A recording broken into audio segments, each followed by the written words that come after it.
Hi everyone. My name is अनया यार्दी और आज हम एक्सप्लोर करने वाले हैं क्लास 7 की मैथमेटिक्स बुक गणित प्रकाश, जो कि अभी 2026 में चेंज हुई है। और जो पहली बुक थी उसमें आपका चैप्टर, क्वेश्चंस और फॉर्मूलाज दिए हुए होते थे।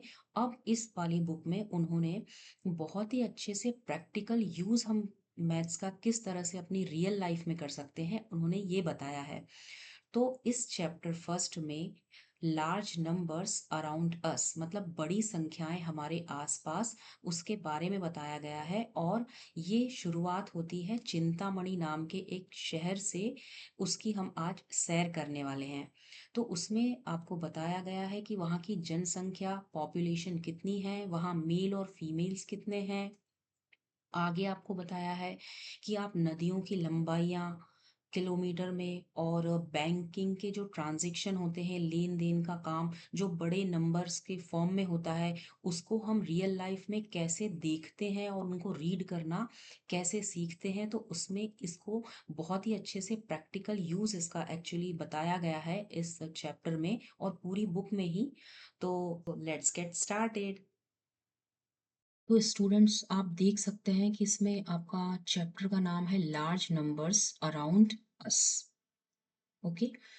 सो आपको अब 1 लाख जो नंबर होता है उस पे हमें पहुंचना है। अब सेकंड आपका दिखा रहा है कि कंसेप्ट लेट्स अंडरस्टैंड 1 लाख। तो 1 लाख हम सभी को पता है कि 1 के बाद 5 जीरो आते हैं, तो उसको हम 1 लाख बोलते हैं। पर इसको हम और डीप में ऐसे समझ सकते हैं कि यहाँ पे ये जो आपको दिख रहा है नंबर 4 टाइम्स जो हमने 9 लिखा हुआ है, ये क्या है आपका? ये लार्जेस्ट नंबर है 4 डिजिट वाला, क्योंकि आपको पता है कि 0 से लेके 9 तक जो नंबर्स होते हैं उसमें सबसे बड़ा नंबर जो है वो 9 है। ओके। सो अगर हम इससे एक 4 डिजिट वाली लार्जेस्ट नंबर बनाएंगे तो वो होगा 9999। अब अगर इस 4 डिजिट वाले लार्जेस्ट नंबर में हम 1 को ऐड कर देते हैं तो आपको क्या मिल जाता है? 10,000। ओके। तो 10,000 ये क्या हो गया आपका? ये आपका स्मॉलेस्ट नंबर हो गया 5 डिजिट वाला। अब अगर हम इससे एक और आगे बढ़ते हैं, एक डिजिट और ज्यादा ले लेते हैं, इट मीन्स 99,999 ले लेते हैं, और फिर उसमें हम अगर 1 को ऐड करते हैं तो क्या हो जाएगा? 9 + 1 हमारा 10 बन जाएगा, और 1 के बाद कितने जीरो आ जाएंगे? 5। तो ये हो जाएगा आपका 1 लाख। तो इसमें आपका ये कंसेप्ट बताया है कि एक लार्जेस्ट नंबर में 1, एक नेक्स्ट स्टेप लेके 1 को ऐड करके हम नया नंबर, मतलब 1 लाख तक कैसे पहुंचते हैं, वो कंसेप्ट इसमें समझाया है। वो किस तरह से लिख सकते हैं? 1 के बाद आपको लगाना है 5 zero. There are exactly 5 zeros in 1 lakh. Okay. Next आपका क्या है? Census analysis Chintamani town. और जो चिंतामणि सिटी है आपकी, उसमें जो जनगणना होती है कि कितने पॉपुलेशन यहाँ पे रहती है, मेल फीमेल और चिल्ड्रन की, तो उसमें हम फिगर इट आउट, इस तरह से इसमें क्वेश्चंस दिए हैं। तो आप उसको कैसे देख सकते हैं कि ये बता रहा है कि क्वेश्चन 1 पेज नंबर 3 पे जो दिया है, according to the 2011 census the population of Chintamani town was about 75,000। तो वो ये बता रहे हैं कि 2011 में जो जनगणना हुई थी तो उस समय पॉपुलेशन जो आपका था वो 75,000 थी। में दिए हुए हैं क्वेश्चन 1, फिगर इट आउट, मतलब आपको फाइंड करना है कि ऐसा क्यों। तो according to the 2011 census, the population of Chintamani town was about 75,000। वो ये बोल रहे हैं कि 2011 में जो जनगणना हुई थी तो वहाँ पे मेल फीमेल चिल्ड्रन, ये सारी जो पॉपुलेशन थी वो अराउंड 75,000 थी। Question, how was less than 1 lakh is 75,000। तो उन्होंने बोला हुआ है कि ये जो 75,000 जो है वो कितना कम है 1 लाख से। आप देख सकते हो ना कि 1 लाख में टोटल डिजिट आ रही है 5, ये जीरो और एक 1, तो 6 इस तरह से है।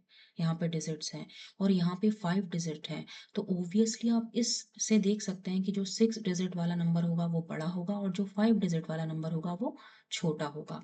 तो अब स्टेप बाय स्टेप इसका सॉल्यूशन हम क्या देख लेते हैं कि टारगेट पॉपुलेशन क्या है, 1 लाख, एक्चुअल पॉपुलेशन 75,000 है।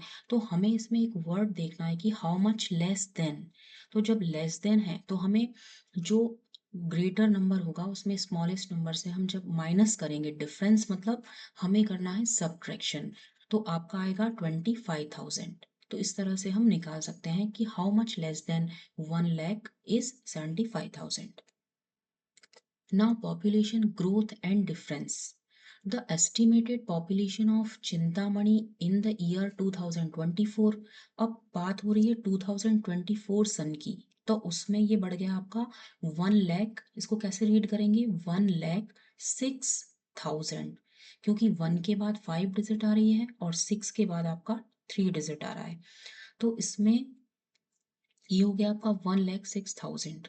How much more than 1 lakh is 1,06,000। तो उन्होंने ये पूछा है कि ये जो नंबर है 1,06,000 वो 1 लाख से कितना ज्यादा है। और सी पॉइंट में पूछ रहे हैं by how much did the pollution increase from 2011 to 2024। तो 2011 में जो जनगणना हुई थी और 2024 में जो हुई, तो उनके बीच में कितनी पॉपुलेशन उस ड्यूरेशन में 11 से लेकर 24 सन तक कितनी बढ़ी है। कंप्लीट आंसर आपको बी वाला पार्ट करना है, तो आप जो बिगर नंबर है उसमें से 1 लाख आप माइनस कर देंगे, तो आप बोल सकते हैं कि 6,000 मोर देन 1 लाख। 1 लाख से वो 6,000 ज्यादा है। और इसका हम देखें तो 2024 में हमारी पॉपुलेशन बढ़ी है 1,06,000, तो आप उसको लिखोगे फर्स्ट प्लेस पे और माइनस करोगे आप 2011 में जो पॉपुलेशन थी 75,000, उसको आप माइनस करोगे तो ये होगा आपका 31,000। आपकी जो पॉपुलेशन है वो इंक्रीज हुई है। और इसमें 2024 और 11 जो है वो ईयर्स लिखे हैं इंडिकेट करने के लिए, समझने के लिए। Okay, building height estimations. अब जो बिल्डिंग बनती है तो उनकी जो हाइट, ऊंचाई होती है, उसका एक एस्टिमेशन कैसे लगा सकते हैं हम।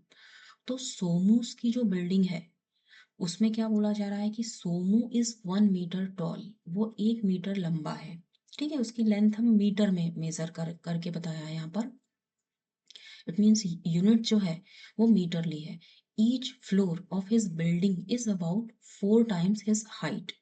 अब हर एक फ्लोर, हर एक मंजिल पे उसकी बिल्डिंग में वो क्या कर रहे हैं, जो उसकी हाइट है 1 मीटर, उसकी 4 टाइम्स वो हर एक फ्लोर को हाइट उसकी ले रहे हैं।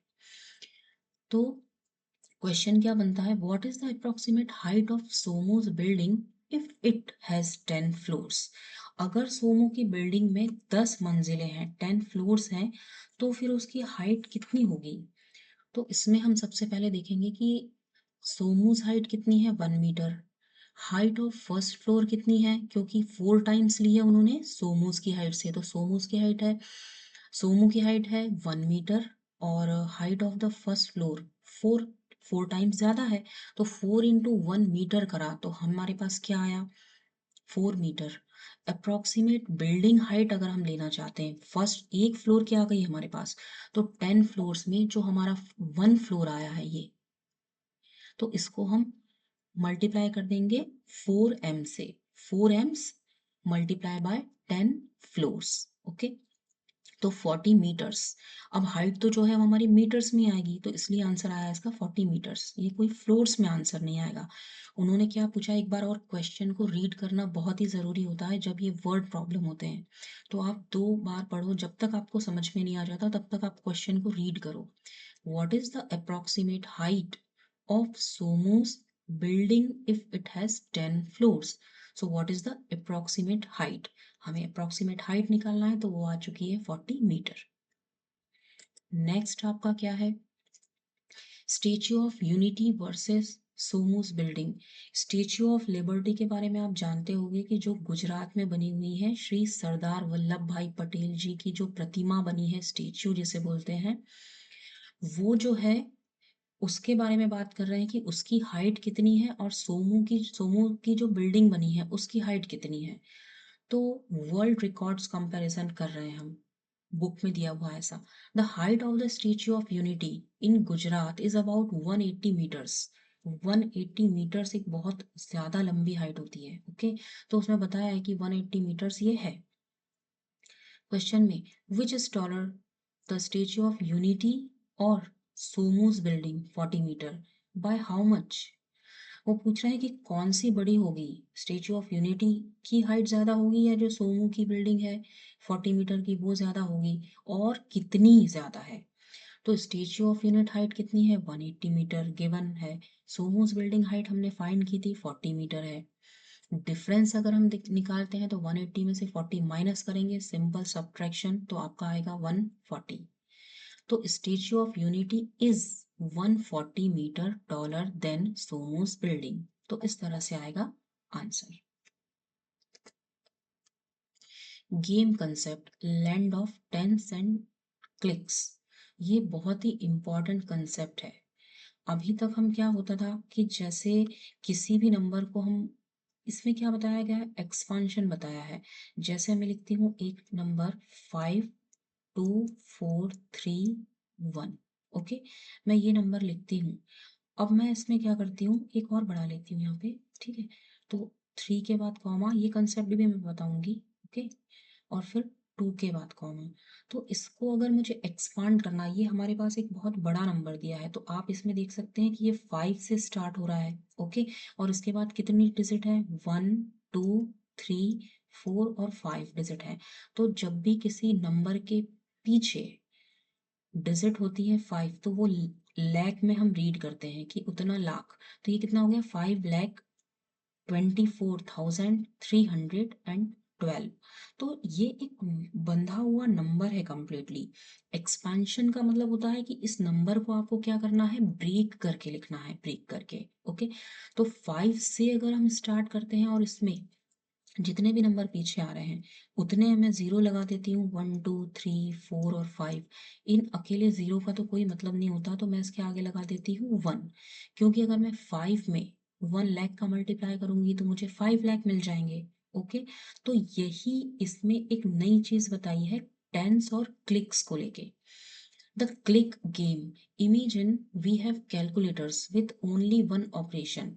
कोई एक इमेजिन करते हैं कि हमारे पास एक कैलकुलेटर है और उसमें केवल एक ही ऑपरेशन है, मैथमेटिकल ऑपरेशन, प्लस, +1 +10 +100, इस तरह से। और target is to construct numbers with the minimum number of clicks possible. तो हमको कोई ऐसा नंबर बनाना है जिसमें हमें मिनिमम नंबर, कम से कम क्लिक्स पॉसिबल हो। तो अब एग्जाम्पल देख लेते हैं। Connection to place value. ठीक है, clicks are directly calculated by summing up the digits of the place value. Smallest clicks, यदि एक एग्जांपल लेते हैं, जैसे for 340 we need 3 clicks of 100।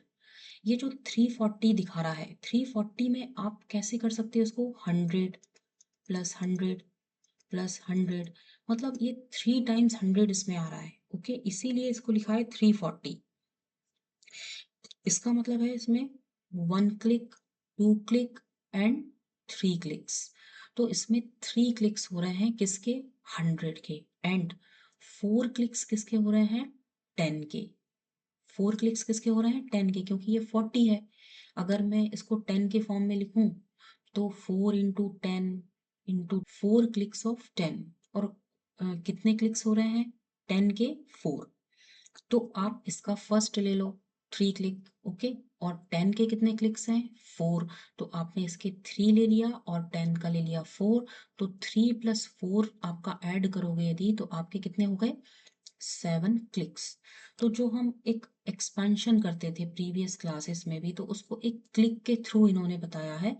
और ये सभी को पता है, देख सकते हैं आप, वंस, टेंस, हंड्रेड्स, थाउजेंड, ठीक है, लाख, 10 लाख, इस तरह से। Minimal clicks challenge part 1. Figure it out conditions for the smallest number of clicks to obtain these numbers. पहला है आपका 8,300। अब यहाँ पे देखो एक्सपेंशन में, तो 8 के बाद आप लगा सकते हो 3 डिजिट है तो आप लिखोगे 8 मल्टीप्लाई बाय 1000 प्लस लगेगा फिर, ओके। फिर 300 है तो 3 इंटू 100 आपने लिखा। टोटल क्लिक्स कितने हो गए आपके? 8 प्लस 3 इट मीन्स 11 क्लिक्स। अब क्या होता है कि आप 8300 ये आपने लिया है और आप इसको लिखते हो 8 इंटू 1000 मतलब 8000 प्लस प्लस क्यों कर रहे हैं हम? Plus 300, okay 300। तो आप इसको एक्सपांड करके तो लिख रहे हो पर इस नंबर में कोई भी चेंज नहीं आ रहा है। इसको आप इस फॉर्म से ब्रेक करके जब आप इसमें लिख रहे हो तो ये 8300 या 8300 दोनों क्या आ रहा है? इक्वल। तो बस एक्सपांशन में यही करना है कि उसका जो फॉर्म है वो चेंज हो जाएगा। सेकंड एग्जांपल आप ले सकते हो 40,629। तो 40 के बाद आपकी 3 डिजिट है पर आप कैसे लेते हो उसको? इसको आप लोगे केवल 4 से स्टार्ट करके क्योंकि 4 क्लिक्स हैं यहाँ पे। इनटू 1 2 3 4। तो आप 1 के बाद कितने जीरो लगाओगे? 4। फिर ऐड करोगे 6। क्या है आपका? 6 इंटू 100। फिर आपने क्या लिया? प्लस 2। 2 के बाद कितनी डिजिट है? केवल एक, 9। तो आप कितना मल्टीप्लाई करोगे? 2 इंटू 10 प्लस 9 एक सिंगल डिजिट है उसका किसके साथ मल्टीप्लाई कर दोगे आप? 1 के साथ। तो आपके टोटल क्लिक्स क्या हो जाएंगे? 4 6 2 एंड 9। ये थर्ड वाला बहुत ज़्यादा ध्यान ध्यान रखने वाला है क्योंकि जब आप 9 इंटू 1 करोगे तो आप क्लिक्स कितने काउंट करोगे उसके? 9। तो आपके टोटल क्लिक्स आ गए 21 क्लिक्स। यहाँ तक क्लियर है ये वाला पूरा concept? Minimal clicks challenge part 2, figure it out, right expression for the smallest number of clicks to obtain. अब एक ये नंबर दिया है आपको तो 5 into 10,000 plus 6 into 1000 plus 3 into 100 plus 5 into 10 plus 4 into 1। तो 23 क्लिक्स यहाँ पे आ जाएंगे। इस तरह का पहले भी हो चुका है क्वेश्चन तो आप इसको इजी वे में कर सकते हो, खुद भी ट्राई कर सकते हो। नेक्स्ट आपका है होमवर्क प्रिपरेशन। क्वेश्चन में आप क्या करना है? प्रैक्टिस करना है। Practice writing these large numbers into words according to Indian place value. तो इंडियन प्लेस वैल्यू में क्या होता है कि आपके पास अगर ये नंबर दिया हुआ है तो आप इसे करते हो राइट से राइट टू लेफ्ट। यहाँ पे आप क्या करोगे? राइट से right to left. Right to left अगर आप जाते हैं तो आप राइट से लेफ्ट की ओर जाओगे, ओके। और फिर काउंट करोगे 1 2 3 और 3 के बाद एक कॉमा पुट करोगे। उसके बाद एक बार 3 के बाद कॉमा पुट करने के बाद 3 डिजिट के बाद फिर आप सब जितनी भी लंबी डिजिट होगी आपकी, जितना भी बड़ा नंबर होगा, लार्ज नंबर होगा, उसके बाद फिर आप 2 2 2 के बाद आप कॉमा लगाओगे वहां पे। तो इसको हम रीड करेंगे 3 लाख क्योंकि 3 के बाद कितनी डिजिट है? 5। तो आप बोलोगे उसे 3 लाख और फिर क्या है? 600 जिसको हम इजी वे में रीड कर सकते हैं। तो 3 लाख 600 इसका रीड करेंगे इस तरह से। इसको देखेंगे आप तो इसमें भी 5 नंबर्स ही हैं तो ये हो जाएगा आपका 5 लाख। अब क्या है आपके पास? 4, ओनली 4, 4085। तो इस तरह से हम इसे रीड कर लेंगे। अब के लिए प्रैक्टिस के लिए क्वेश्चन में दे रही हूँ, आपको प्रैक्टिस करना है डी पार्ट। ये जो दिया हुआ है डिजिट 66666 और ई पार्ट जो दिया हुआ है आप उसको अपनी नोटबुक होमवर्क में एज अ होमवर्क आप कर सकते हो। और आप प्लीज़ बताइएगा कि ये वीडियो आपको कैसा लगा और ये जो मैथ्स का समझाना है वो आपको समझ में आया और आपके क्या कंसेप्ट क्लियर हुए। अगर आपको ये वीडियो अच्छा लगा है तो आप इसे प्लीज़ लाइक कीजिए और अपने फ्रेंड्स के साथ शेयर कीजिए और मेरे चैनल को सब्सक्राइब कीजिए। तो मिलते हैं नेक्स्ट लेक्चर 2 होगा, उसमें हम कई सारे कंसेप्ट्स को क्लियर करेंगे और स्टेप बाय स्टेप आगे जाएंगे अपनी क्लास 7 की गणित प्रकाश को लेते हुए। तो thank you for watching my video. Thank you.